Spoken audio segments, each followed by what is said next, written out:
Kabayan, 3/4 ng buong mundo ay gumagamit ng plastic. Minsan yung ibang nabahira na ng kaplastikan ang pag-uugali. Okay? Ngayon, napansin nyo ba kung ano yung mga nakalagay dyan? For example, ito. Nakalagay PP number 5.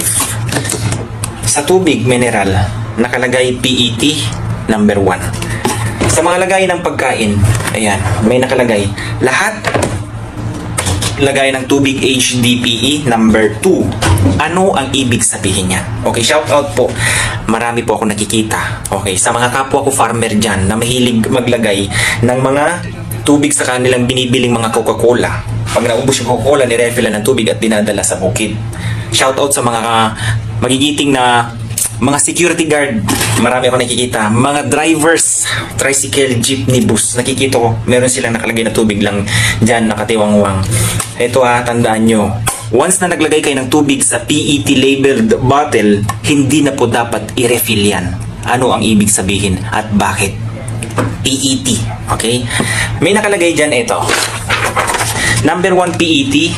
Okay? O kaya PETE, number 1. Number 2, high density polyethylene. Number 3, vinyl o polyvinyl chloride o PVC. Number 4, low density polyethylene. Number 5, polypropylene. At number 6, polystyrene. Number 7, others. Yan yung mga high class o yung matataas na kalidad ng mga plastic. Ikaw, anong kalidad kang plastic? So, ano ibig sabihin yan, kabayan? Pag PET, okay, marami po mga kababayan natin dyan. Huwag nyo pong i-reuse o i-refill ang mga PET gawang plastic dahil hindi po designed for refilling. One or single use lang po ito. Base po sa 5 ito, sa 6 o 7 na to, ang pinaka-safe dyan is number 2, number 4, number 5, at yung others na number 7. Bakit? Bakit yung number 2 na high density polyethylene, low density polyethylene, o yung polypropylene, bakit matataas ang kalidad ng mga yan? Okay, pagpalagay na lang natin dito. PET, saan magawa? Kabayan, ang polyethylene terephthalate, okay, ay the raw materials came from crude oil and gas. So, kamusta? Lalo na kapag ang tubig na nandito sa PET ay nainitan na, wag nyo nang iinumin yan. Bakit? Pwedeng nag-leak na ang chemicals galing dito at sa takip. Tandaan, ang ganitong mga bote na gawa sa polyethylene ay magkaiba po yan sa takip. Ang takip ay BPA, bisphenol A, na which is more dangerous as compared to polyethylene terephthalate. Bakit siya clear? Kasi yan ang usually, ang polyethylene is malabo. Ganyan siya. Okay? Malabo. Gaya ng pagmamahal niya sa'yo. Hindi ba? Okay. Sobrang init. Malabo. Kung polyethylene terephthalate to, ang terephthalate is gas. Which is yan ang nagbibigay ng pagiging glossy o glass appearance o output. Kaya PET ang tawag. Bisphenol, kabayan, ito ang pinakamos. Kaya sabi ko, kapag nainitan na yung tubig nyo, yung bisphenol A ang magbibigay sa inyo ng toxin. Mabilis mag-leak. Kaya pakiusap po sa inyo single use, ulitin ko, ang mga PET bottle. Next, number 2. High density polyethylene. Ang nakalagay dito, ang laki-laki HDPE. Ito yung mga magaganda. Are the safest, okay, bottle na pwede mong i-reuse. Which cannot have or which do not leak any chemicals from its components. Hindi siya nagli-leak, kabayan. Okay, number 3, yung PVC. Alam naman natin, PVC or vinyl is highly combustive. So, hindi siya pwedeng gamitin as sa mga reusable na, although ginagamit niya sa PVC, ano ba? Yung sa mga pipe na mga tubig, ginagamit natin yan. Okay? All throughout its lifespan, nagre-release yan ng toxic. Okay? Vulnerable naman siya kasi nasa ilalim sila ng lupa. Hindi po ba? Okay. Number 4, yung low density polyethylene. Meron ba ako dito? Ito. Okay, kabayan. Okay? Sa mga magigiting natin dyan ng mga farmer, mga mahilig mag-refill ng tubig, better to use ang mga ganitong jug. Okay? Ito ang may pinaka-safest na gagamitin sa pang-reuse sa ating mga inumin. Okay? Kaya advisable po yan. Okay, ang sabi dito, kapag ginamitan mo ng low density polyethylene, ang sabi dito is a type of plastic that do not release any chemical sa ating mga inumin.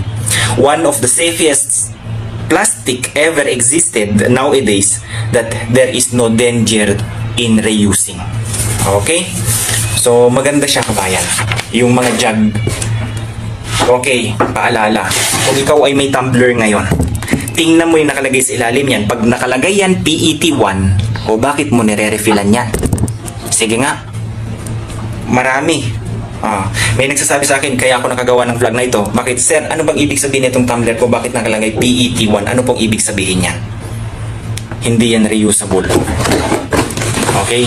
Tingnan nyo, i-double check nyo yung mga tumbler nyo. Kung gawa sa plastic yan, hindi na yun, syempre, hindi na pwede yung mga metal. Iiba na yan. Although, yung mga metal sa loob na balutan ng plastic, tingnan nyo din. Kung yung plastic na yan ay saang gawa. Kung number 2, number 4, number 5 yan, good.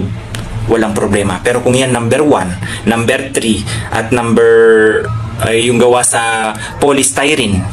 Okay? Next, ano ang nakalagay dito sa may plastic na yan? Bakit may number? Sir, ano yung number na yan? Except pa sa number na to guys, PP. Okay? Polypropylene, number 5. Safe yan. Ba't anong number 3? Huwag kayong mag-alala sa number na yan. Lahat ng mga plastic may mga number niyan. Bakit? Yan lang yung pinagmoldehan. Okay? Makina yan kung saan na-molde ang plastic. Okay? Siyempre, may mga production. Number 1, number 2, number 3, number 4, number 5 na machine. Ito, dumaan yan sa number 3 na machine. So, wala yung kinalaman sa mga numbering system ng kung ano yan ang kung reusable ba, safe ba, or recyclable. Okay? Iba po yan. Next, may nakita ka.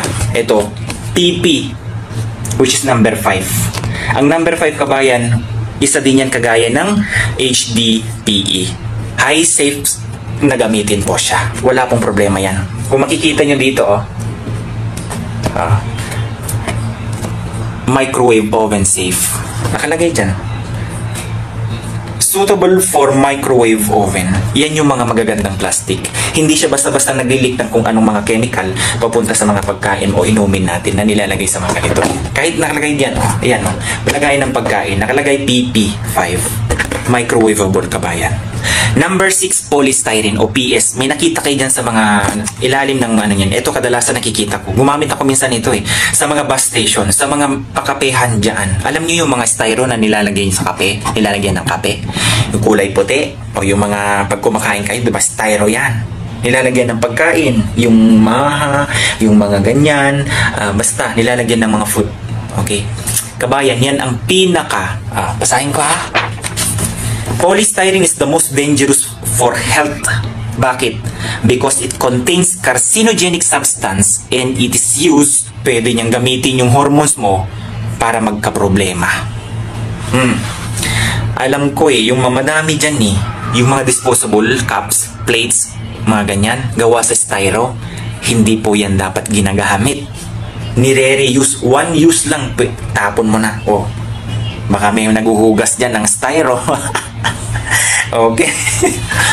So, kabayan, ngayon at alam mo na kung ano yung mga nakalagay dyan sa bote mo. Okay? Nakalabel mamaya yan. 1, 2, 3, 4, 5. Yung nasa loob ng triangle ha. Nakalagay dyan naman mga corresponding ano yan Okay, uulitin ko. Number 1, PET. Hindi yan reusable. Number 2, HDPE. High density reusable po yan. Refillable. Number 3, polyvinyl chloride or vinyl. Hindi po yan. Number 4, low density polyethylene. Yan, safe gamitin. Number 4. Number 5, propylene. PP ang nakalagay dyan. Safe po gamitin yan. At number 6, polystyrene. Hindi po safe gamitin, ha? Tandaan nyo lang ito. Yung number 7, sa kataas-taasan na yan yung mga salamin na. Eyeglasses, mga salamin na sasakyan, mga gawa na yan sa mga high class. Okay? Yung mga fiber ang ginagamit na dyan. Yung mahirap ng mag-leak ang anumang chemicals dyan. High temp man o low temp. Walang problema. Okay? Kasi marami po ang hindi nakakalam. Kaya ako nagawa ng to. Baka kung kayo, inuulit ko, marami po ang gumagana. Nakita ko, nakakasakay ako sa tricycle jeep, mga ganyan, nakikita ko nakalagay lang yung mga inumin nila dyan na nakalagay sa 1.5. Hindi po yun advisable, kabayan. Baka kung magtaka ka balang araw, na pag-alaman, kabayan, ang laging pag-inom ng mga PET bottles, it can cause for your endocrine to disrupt. Endocrine disruptor po ang mga to, yung nandyan na chemical. Okay? Baka magkakaroon ka ng problema sa hormones mo na hindi mo namamalayan, nanggagaling lang pala dyan sa pinag-iinuman mo. Okay? Ulitin ko, kung ikaw ay merong tumbler dyan, tingnan mo kung yan ay PET, palitan mo na yan. Okay? Isang kaalaman lang, kabayan. So, thank you for watching, guys. Naway naka-ano ka ngayon kung bakit ano ang nakalagay dyan sa mga ilalim ng mga inuman natin. Okay, mga pagkain natin. Ano ang safe at hindi safe gamitin araw-araw. God bless everyone. Alagaan ang kalusugan, ha? Bye-bye.